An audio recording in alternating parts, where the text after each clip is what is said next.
Good morning, good afternoon, good evening, wherever you may be, and welcome to an extra interview of Final Cut. And today I'm joined by an actress who has starred in Fighting With My Family and who will also be seen in Arthur and Merlin, which is out this year. So, ladies and gentlemen, allow me to present to you Olivia Bernstone. Hello. How are you? I'm good. I'm really good. I'm actually, I'm just moving house. So I've been doing some DIY this morning, which is fun. Oh, really? Yeah. Ooh. There we are, ladies and gentlemen, an actress who's not afraid to get her hands dirty.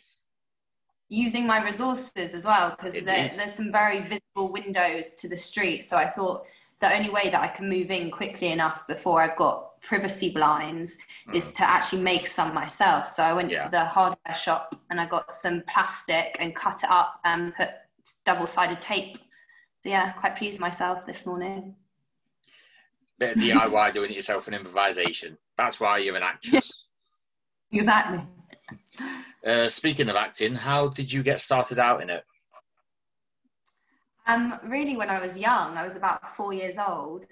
And this kind of goes to one of your other questions, but one of my very early influences was Catherine Zeta-Jones in The Mask of Zorro. Ooh, that movie. Yeah. Absolutely love it. She's amazing.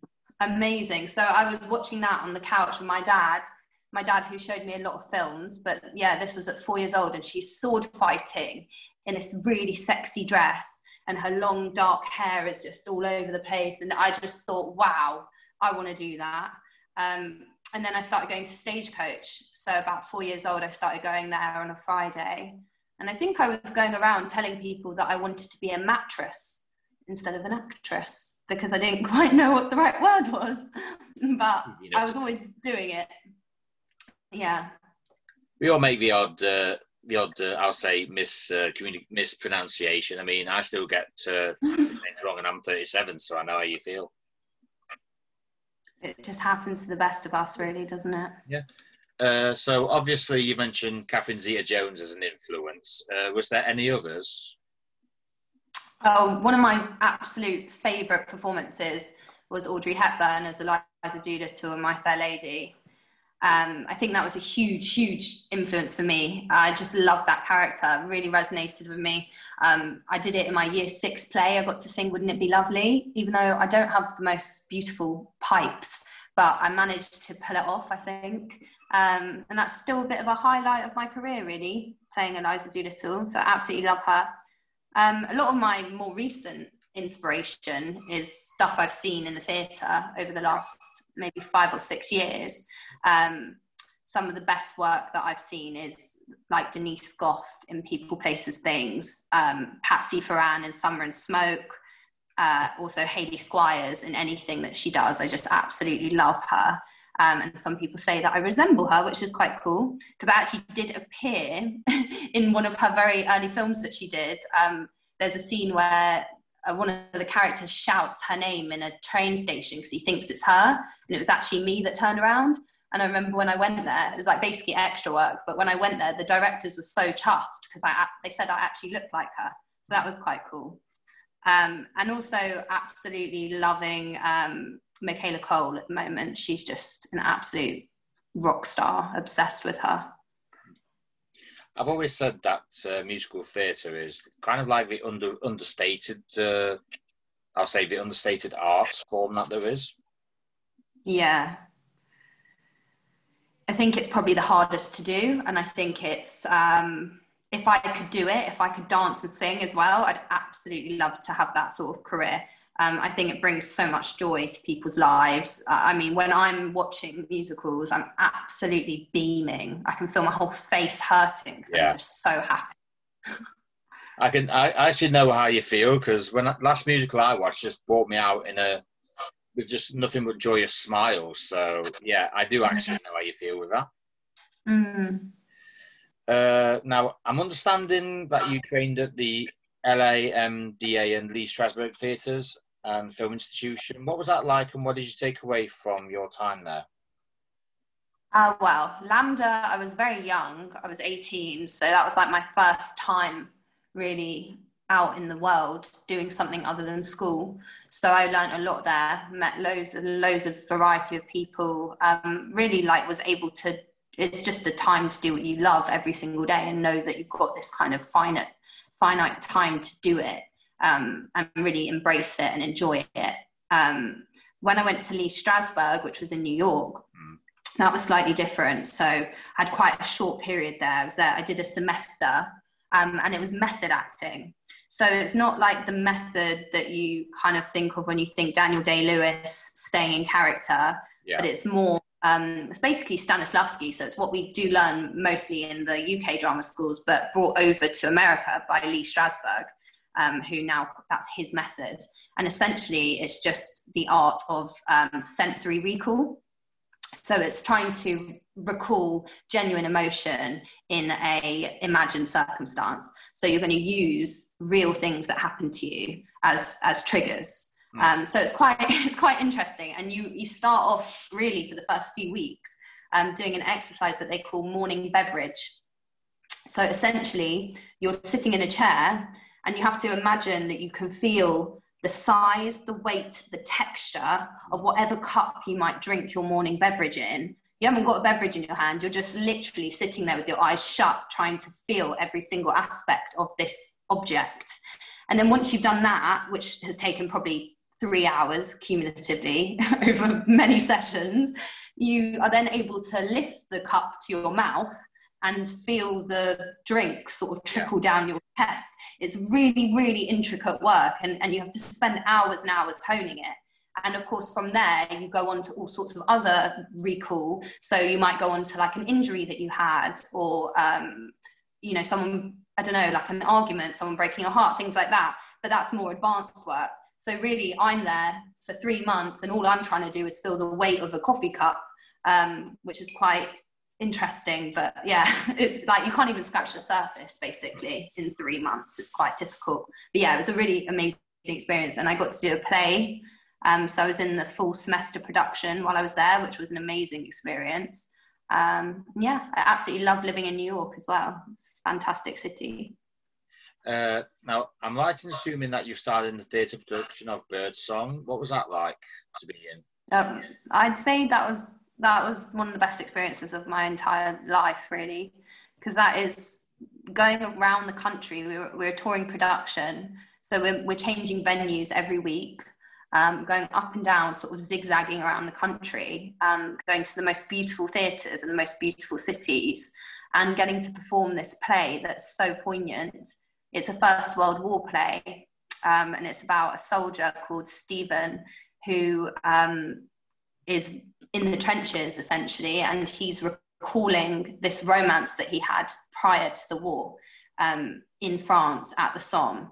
So he's now back there in this like absolute ghastly time where everything is going so horribly, and he's recalling this beautiful time that he had previously where he had this love affair with a French woman. And it's just beautiful, and it's a really well regarded novel. Everyone loves it who's read it.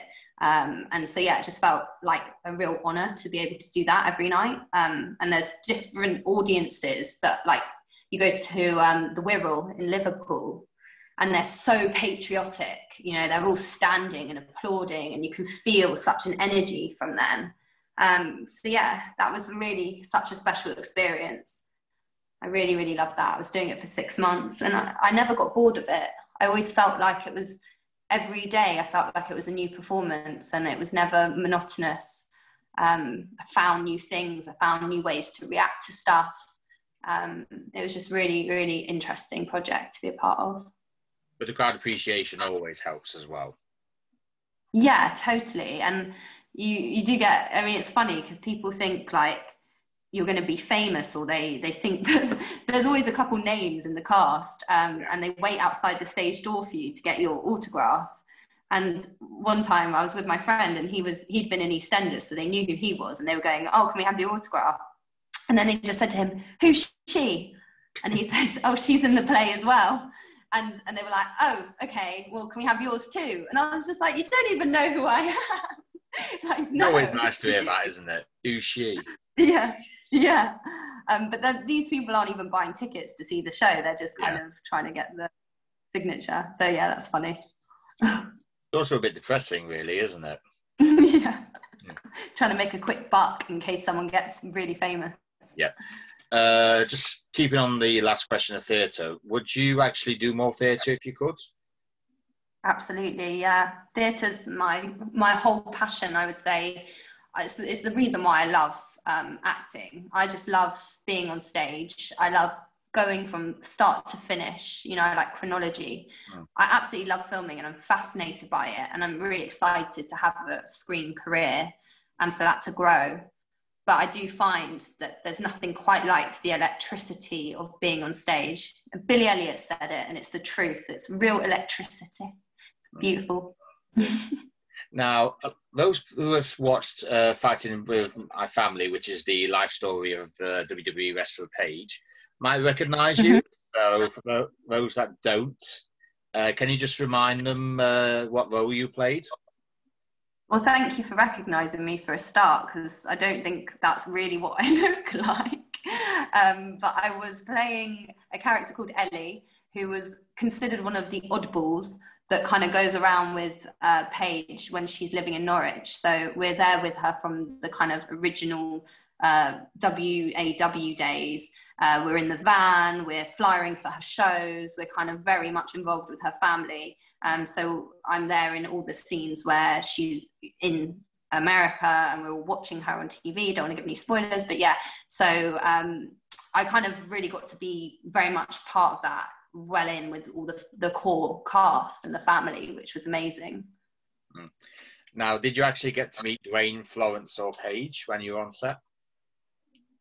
Well, yeah, I worked with Florence quite a fair bit. So I'm in quite a few scenes with Florence and she's an absolute powerhouse, amazing actress, knows exactly what she's doing. So I learned a lot from watching her. I didn't meet Dwayne. I think I just missed him. And he shot most of his scenes in the US. So missed him. But I did meet Paige's parents. So when we were filming in Norwich, they came down to set, which was really, really cool. Got to see them. They were lovely, Julia and Ricky. Oh, bless them. I was going to ask something else about that. Oh, yeah. Were you a wrestling fan before you started filming? Believe it or not, I was. I actually used to get chokeslammed by my brother on the regs. That's nice. Yeah. Because it's better than power bombs, I suppose. Well, they used to take turns rock bottoming me on the couch, so I've got thrown around from a young age, and we used to watch SmackDown and Raw. So yeah, I very much knew a lot about the wrestling world. So when that came up, it was something that was completely thrilling for me and my family. And actually, funnily enough, I took my brother to the cast and crew screening. So he was the one that introduced me to wrestling. So I thought I should take him to see the film first. So that was a really nice moment, especially because the film's about family and it centres around a sibling relationship. So yeah, it was really nice to be able to take him. Just a quick wrestling question. It's not in the questions itself, but what do you think WWE is still good, and what do you think to AEW and Impact at this point? Sorry, can you repeat that? Do you still watch WWE, don't you?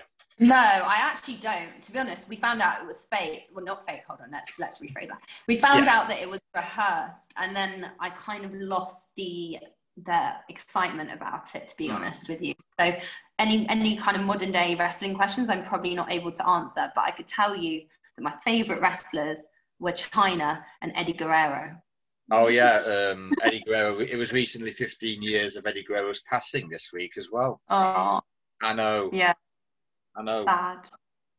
Everyone mourned him. I still miss Chyna, you know. She was fantastic. Yeah, she was. So you still watch it now? You're current wrestling fan?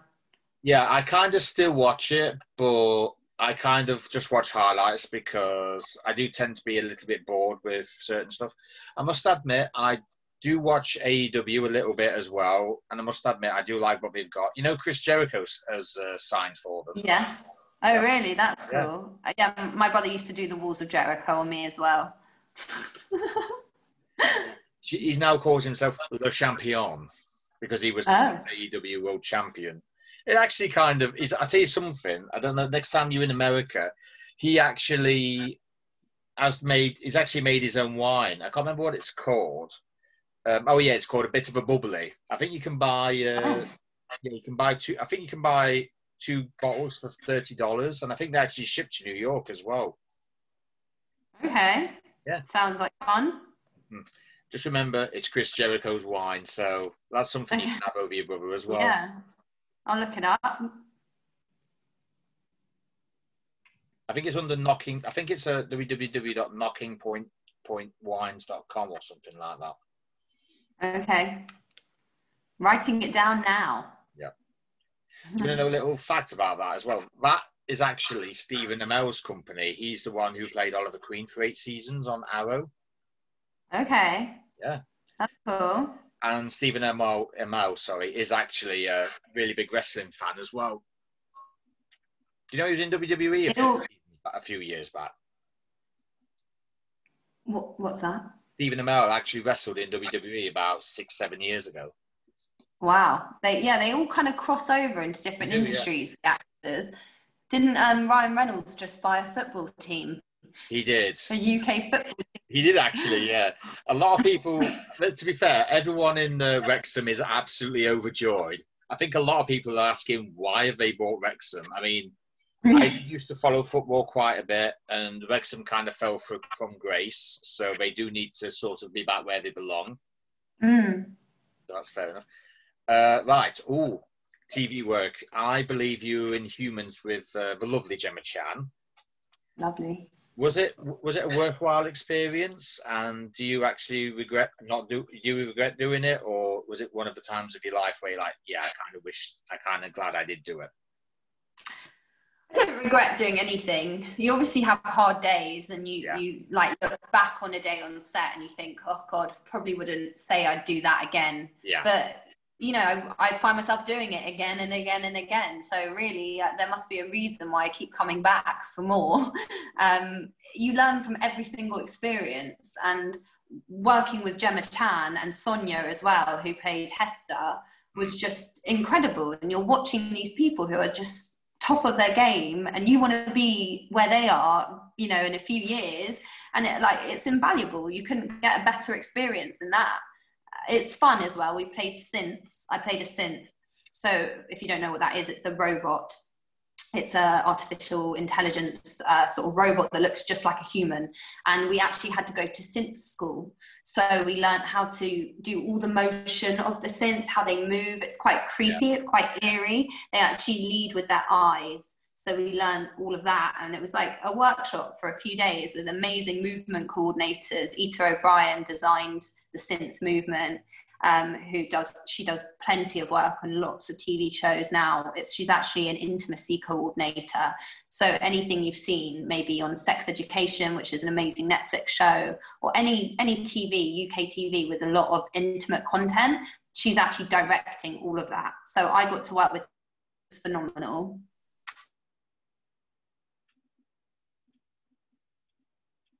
Absolutely pristine at all times. So they're constantly topping up our makeup. Any bit of shine has to go. And we're also all kind of correcting each other's hair from the front and the back, because it's got to be completely in place, because we have to look flawless. So yeah, I mean, they were long, long days, and, you know, I didn't have any dialogue. It was very early on in my TV appearances. So I feel you've all got to start somewhere, right? So I just kind of took the experience for what it was, and it was amazing. I really enjoyed it.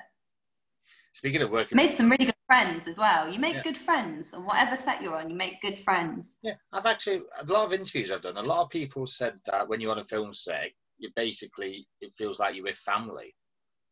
It really does. Especially, do you know what's crazy? Like, on a lot of my jobs, I've only done 1 or 2 days, and you still get that same reception, like you're part of it, and it's really, that's such a lovely feeling to be so warmly welcomed by people. And whatever TV jobs I've done as well, even if I've only done 1 or 2 days, they still send me a wrap gift, they still send me a card, saying thank you. And I just think that's such attention to detail. It makes you feel really good that you were involved in it and you did something. And that no matter how big or how small your contribution was, they actually are grateful for work you've put in. Exactly. And like you help create that world. So even in Fighting with My Family, whilst I'm not a prominent character with lots of dialogue, I'm still there creating the world of the film. And without those smaller roles, you wouldn't be able to do that. So really, as they say, there are no small roles. There aren't. To be fair, the smaller roles that absolutely propel you into superstardom. I mean, I was researching this for someone else. Do you know Catherine Rinnick, who is in Vikings?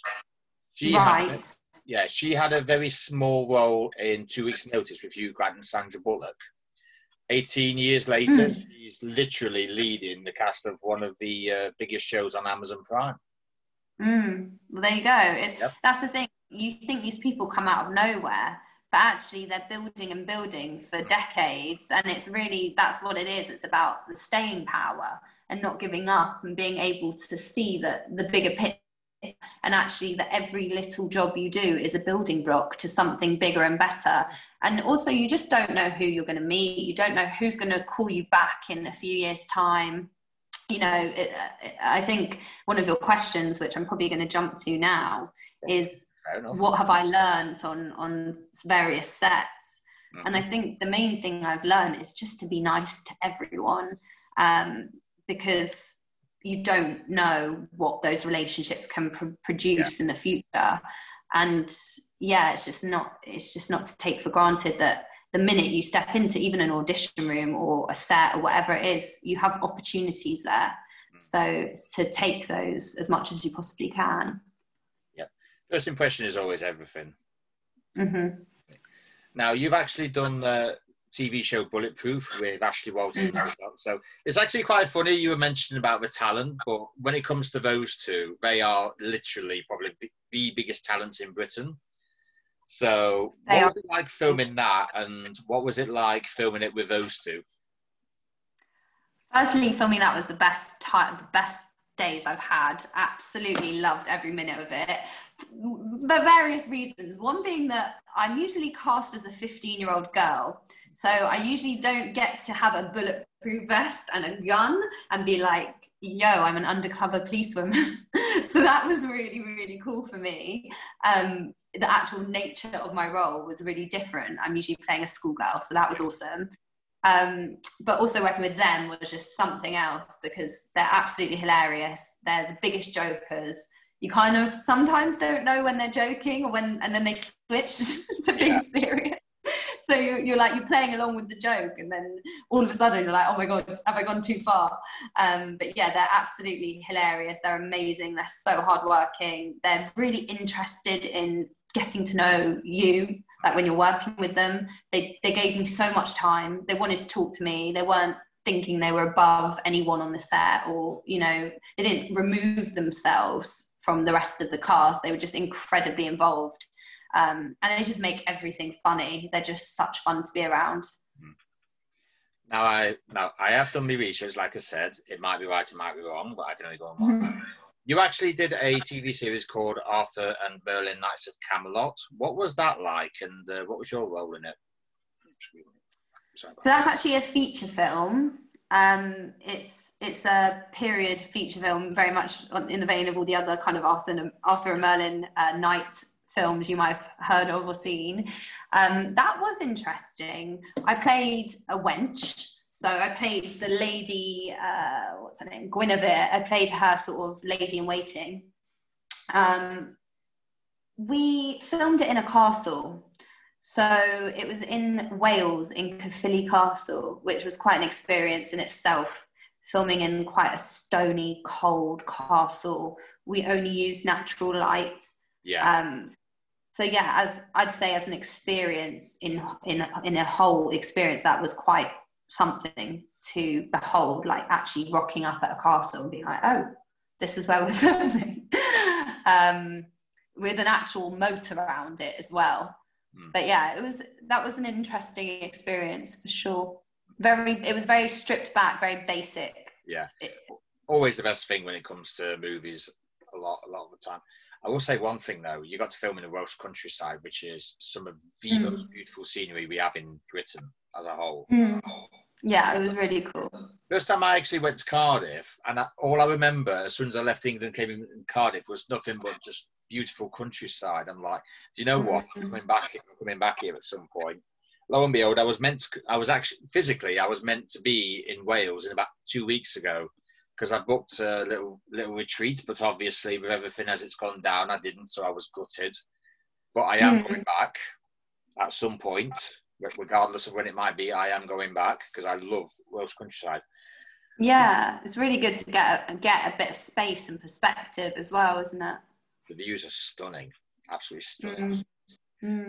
Oh yes, last bit of TV. You actually did a TV series called Finding Alice, which actually was as far as British talent goes, it was actually quite impressive. There was Keely Hawes, who a lot of people know from The Bodyguard. There's Nigel Havers, and there's Joanna Lumley. I love Joanna Lumley. My first memory of her was my mum used to watch Shirley Valentine quite a bit. I mean, I'm being quite generous when I say that. Literally, like every day, she used to watch it. And first thing I remember is Marjorie Majors, which was Joanna Lumley. So yes, unfortunately, that movie is etched in my memory simply because of Joanna Lumley. What's it about, and what part did you play in it?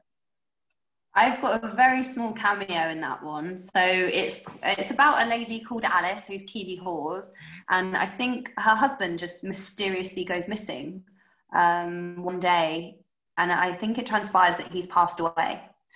But it's all a bit mysterious. And they have this new house that he's been building, and it's very high tech. That's all I really know about that one. I can't say too much, I don't think, but maybe he didn't die. I don't know. But I just play a hospital receptionist, essentially. Yeah. But that was amazing because I had a scene with Keely Hawes, and she comes into the hospital and we have a scene together and we do dialogue, and it's, again, just amazing to keep getting these experiences where I'm blessed enough to work with such well-regarded talent in this country, and I just feel so chuffed. Like, even though they're small glimpses, that it's all building towards a much bigger body of experience. So I feel really, really happy about that one and really excited to see it. It's coming out soon, I think. I tell you what is weird. Why is it when you have Alice in the title, it doesn't usually bode well? I mean, there's Finding Alice here. There's actually a movie called The Disappearance of Alice Creed. Do you think that maybe Still Alice, which is Julianne Moore with early onset dementia? Yeah, it's kind of like, can we just have a movie where there's not Alice in it, and the advertising not revolve around someone disappearing? Alice. Maybe because it's quite a normal name, isn't it? It's quite like an ordinary name. So it's like extraordinary things happen to this ordinary person. I feel that's what it kind of symbolizes. Yeah, don't forget Alice in Wonderland as well. Exactly. She got herself in a right mess, didn't she? Yeah, she did, yeah. She got out of it. I know you've already said what have you learned from working on Fighting with My Family, but is there any other experience and advice you've taken on any other film sets? I think the main advice really is to be nice to everyone. I think it's also to be ready for an opportunity. So like, you never know. I was in a situation once where my role just got increased more and more and more, and it got written in more, and I got much better everything out of it than I was expecting. But you've got to be ready for that. And I think a lot of the time, if you're feeling lacking in confidence, another thing I've learned is to just, I don't want to say fake it till you make it, but it is that kind of thing. It's just like belief in yourself, and just knowing that you can do it, and you're no different from anyone else. And if someone's going to do the job, why can't it be you? I think that's something my mum always told me. It's just, if Olivia, someone's got to do it, so why can't it be you? And that's what I've felt, and I've been very ambitious my whole life, and I will keep pushing on. And I think another thing I learned is that every audition you go to, you might see it as a slam door when you don't get the job, but actually I see it as all A, character building, and B, just incredibly, it's just all pushing me further basically towards my goals without me necessarily knowing it. But I think there's a bigger plan out there. I was just about to say, the next load of questions is what I ask everyone, but I think you've pretty much covered the first question I was going to ask. Right. Which was, if somebody basically was just getting nowhere with their entertainment career and they thought about giving it up, what would you tell them? But I think you pretty much covered it. Yeah, I will also say that like every time I've made a decision in my heart to say, actually, I'm going to step away, Yeah. it can be painful. It can be really, really painful. And I haven't had an easy trajectory. It hasn't been what I imagined, you know. I thought I'd have an Oscar by the age of 24. It's not happening. I'm not going to be that kind of young ingenue. I have to accept that I'm going to have like a more of a slow burning career. Perhaps a bit like Olivia Colman, who was working for a long, long time before she really came into the public eye. That's kind of really true with everyone nowadays. I mean, I don't know if you know this, but Simon Cowell didn't really hit the big time until he hit his 40s. Exactly. And like who Morgan Freeman, there's Gerard so Butler. many. Gerard Butler was in Exactly. his mid-30s when he hit the big time. And Yeah. hold on. No, it was 2020. Dracula 2000 was 2000. Actually, it was 27. I apologise. I've got my dates. I've got my years wrong. So I apologise. But yeah, I mean, it's like that. And I think there is no date by which something has to happen. And I actually like the idea that not having it all at this age, because I have to work for something and I'm really hungry. But also, I was going to say that every time I kind of decided a bit mentally or in my heart to step away from it, something has pulled me back. So I'll get a call from my agent telling me I've got a good audition or I've got a job, and then it's just like, oh, for God's sake, I was trying to leave, but you want me to stay. Okay. So I think sometimes actually the less you give and care and, you know, pour your heart into it, actually sometimes it then comes to you because you're not so desperate. So I find that when I'm a bit occupied with other things, which is good, that would be some advice I'd probably give, is like, don't have it as your be all and end all. Like, you have to have other things that you enjoy doing. Otherwise life can become incredibly sour and not a happy place when you're just revolving everything, your whole worth, on whether you're working. Because the truth is, in this industry, we're not working a lot of the time. Yeah. You just have to find ways to hone your craft, go to class, you know, keep sharpening your tools, being the best you can be physically, working out, keeping fit, you know, getting your mind in a good place, going to therapy, all sorts of things you need to be doing to be ready for when those breaks come, essentially. It's actually quite funny you mentioned that, and you worked on Fight With My Family, because a lot of wrestlers actually plan for retirement. I mean, I don't know if you know this, but Kane is actually the mayor of Tennessee. Wow. Yeah.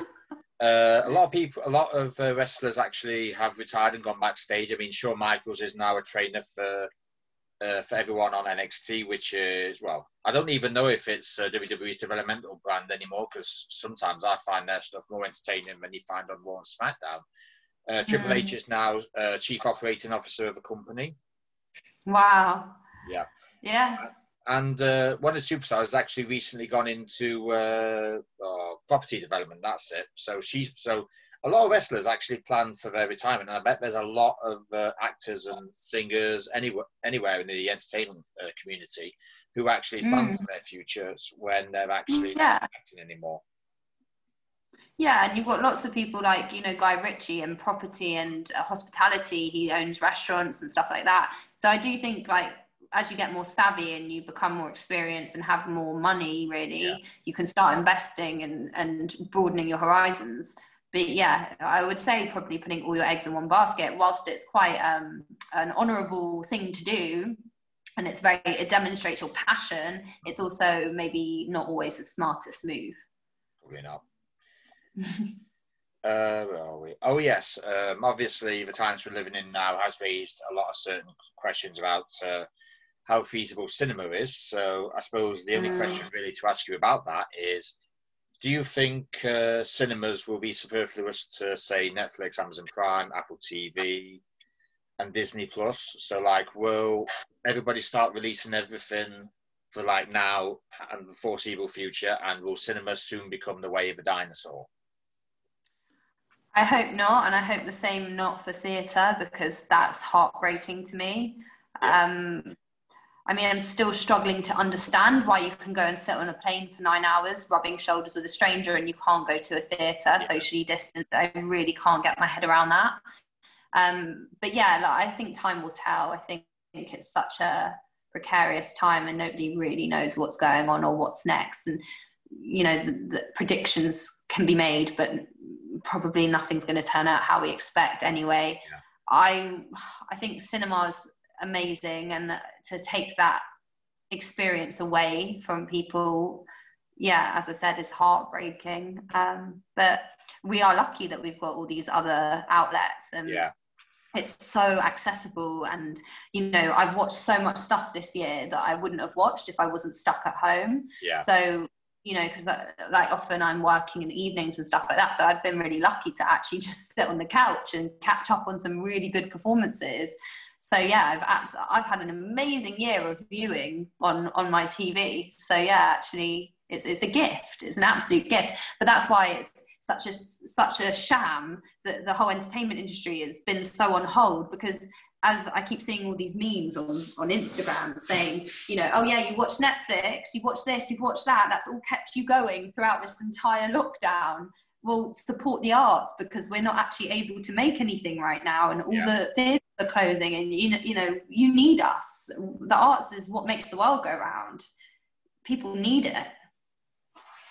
It's also, I'm going to add to that, because it is nice when, because I live in Nottingham, it is actually nice to go down to London and watch a show, because I mean, let's just face it, you go to New York because you want to go to Broadway and watch a show.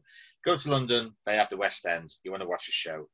That's the other reason why I really want theatre to keep going, because I enjoy going to London for whether it be a day out or for work, and I actually get to say, right, I'm going to go and watch a West End show today, and I'm really going to enjoy myself. Which exactly. I have actually done. Just gives so much joy. It really, really does. I mean, I know there's things starting to open up again. Like, I know Six, the musical, which is one of my absolute favourites. Have you seen Six? Not yet. I've only just really got into, like, West End theatre, but I've always been a fan of theatre. Yeah. Yeah. So they're, like, starting to set up for, I guess, a more socially distanced performance. But yeah, it's all hanging in the balance. It's a bit dismal. I just really hope I get back on stage soon. You will. You will. Well, I would say, what are your career highlights? But I think you've probably told me everything about your career highlights, to be honest. Yeah, I mean, it's not a big career, but there's many highlights. So. Yep. Every show, every TV show, every movie is an experience. Okay, then let's talk about Olivia, the person that I'm talking to right now. What are your passions and interests? Well, I think I found them more recently, which was the lockdown, which was a bit of a gift to me, because I really got this time to discover what I like doing. Although options were incredibly limited, I found that I really like cooking. I really, really enjoy cooking. So I've been making lots of different things. I'm vegetarian now, so I guess I'm quite passionate about the environment. I wouldn't say I'm a massive environmentalist, but I definitely made the decision not to eat meat because I was trying to do my bit. But it's also better for your health. So I've been enjoying cooking lots of tofu and different vegetarian dishes.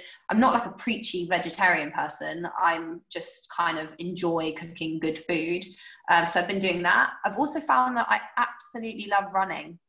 So yeah, there weren't, again, many options of things to do, but I found myself running like 10K, 12K.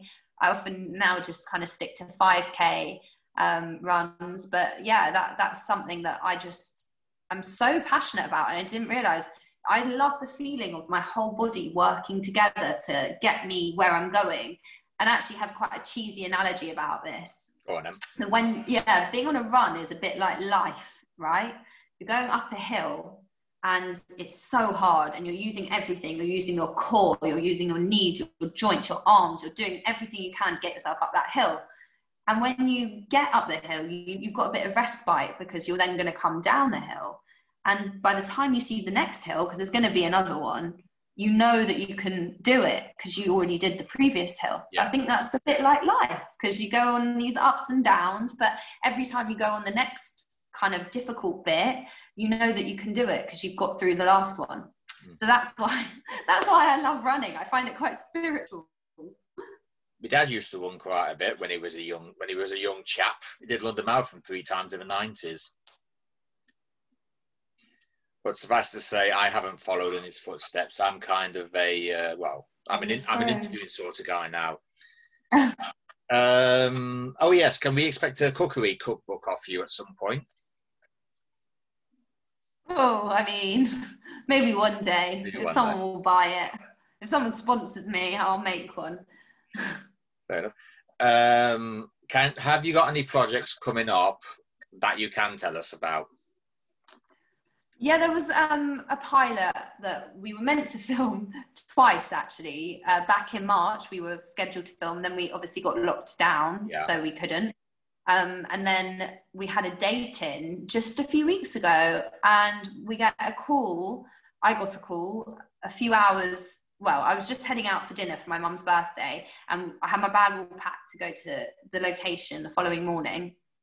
And I get a call just saying, "Oh my God, you won't believe it, but the key cast member, one of them, I can't say who, had tested positive for COVID."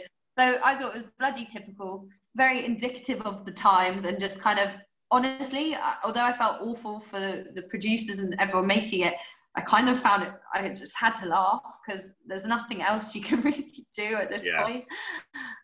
So yeah, we rescheduled that for a third. That'll be in January. It's a pilot called Improv, and it's mockumentary style, sort of, fly on the wall documentary about a improv class. And I'll be playing something very close to myself, which is a young, obnoxious actress. I wouldn't go as far as to say you're obnoxious. Thank you. My mum would say different. Yeah, but that's what mothers are meant to do. Mums are supposed to be so critical of their sons and daughters. I know how you feel. What would you like the future to hold for you, both on a personal level and professional level? I just really want to work. That's it. I just want to make great work with great people and be fed by that and enriched by that. And yeah, I guess my dream really is to have a career where I don't ever have to have a side hustle. I've done a million day jobs. I've done everything. I've worked in education. I've been a lifeguard. I've done everything. I've done admin. I've done hospitality. I've worked, so I'm kind of done my bit. I've done my time, and I feel I'd love to get to a stage where I'm just stable and doing great work, not just like taking anything that comes my way, but actually being able to select what I want to be involved in. So that's my dream professionally, and I guess personally, just to have a good life, just to be able to travel, look, do nice things with my family. Sell some cookbooks, and That's it. I put that idea in your head, haven't I? Yeah, I want it. Yeah, I'm sure your mum will curse me when you cook her a meal, and she's like, "Oh my God, my daughter's cooking for me. What has this person done to her?" Well, yeah, I actually was quite offended by my mum in lockdown. I haven't cooked with aubergines for a while because I've been a bit scarred by the experience. They're very difficult to cook with, aren't they? Yeah, so I made like a miso aubergine, and she said she liked it at the time. And then like a few days later, she was like, "Oh, that was horrible." And I said, "What? You said you liked it?" And she said, "Oh, no, it was repeating on me for hours." And I was just so offended. So I need to get better at taking people's feedback probably on my cooking. Like I said, mothers are their sons and daughters' worst critics. But then again, not much we can do about it, because someone's got to do the job, like you said. Probably say it. They're probably like rude about us to our faces, but actually I think they're very nice about us behind our backs, which is the good bit. I'm sure if my mum would be about my cooking, to be honest. Lastly, if people want to find you on social media, how would they go about it? Well, this one's a bit strange, but my Instagram handle is the Olivia Bolivia. So it's like Olivia, my name, and then Bolivia, the country. I don't know why. It just felt right. My second name begins with B, so I just put Olivia B, and then I put Olivia. So yeah, I'm the Olivia Bolivia. It's actually a nice ring to it. It's easy to remember as well. It's just two Exactly. Olivias in the middle. Easy. Exactly. Olivia Bolivia. And then I think Instagram, I'm just Olivia Bernstone. And I don't know what else I'm on, really. So, Twitter, yeah. Facebook. Facebook, I don't really use. Yeah, Twitter, I'm just Olivia Bernstone. And Instagram, I'm the Olivia Bolivia. That's my main form of social media, for sure. And on that social media recommendation, ladies and gentlemen, I give you Olivia Bernstone. Thank you. Thank you for coming on.